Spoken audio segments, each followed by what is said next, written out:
അപ്പം ഞാൻ കൊടൈക്കനാലുള്ള എന്നും കൊടൈക്കനാൽ പൂണ്ടിയിലേക്ക് പോകും. അപ്പം പൂണ്ടി പോകുന്ന വഴിക്ക് ഞാൻ എന്ത് ചെയ്യും കയറി നോക്കാൻ പറ്റില്ല.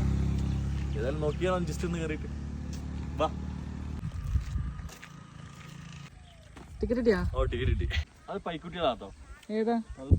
വെളുത്തുണ്ട്, പൂവാരി ഉണ്ട്, എല്ലാം ഉണ്ട്, ചേടയുണ്ട്. ഇനി ഏതാ നീ പോയിട്ടാ പോണേ? ഞാൻ കുറച്ച് പാർക്കില് ഇറങ്ങി കളിക്കാനുണ്ട്. ഇതാണ് നമ്മള് 30 രൂപ കൊടുത്ത് കണ്ട സാധനം. ഈ 30 രൂപ കൊടുക്കാണ്ട് നമ്മളെ പറ്റ സൈഡിൽ നിന്നാൽ ഇതിനും വലുതാണ്. തലയിൽ കൂടെ സിപ്പ് ലൈൻ പോകണ്ടല്ലോ. അത് കുറച്ച് ഞാൻ അതിൽ പോകും. ഇവിടെ താഴത്തൊരു വാട്ടർഫാൾസ് നടക്കുള്ള വഴി എനിക്കറിയോ. ബിസ്ക്കറ്റ് തരാം, കിട്ടോ? ചാടി കഴിക്കണേ.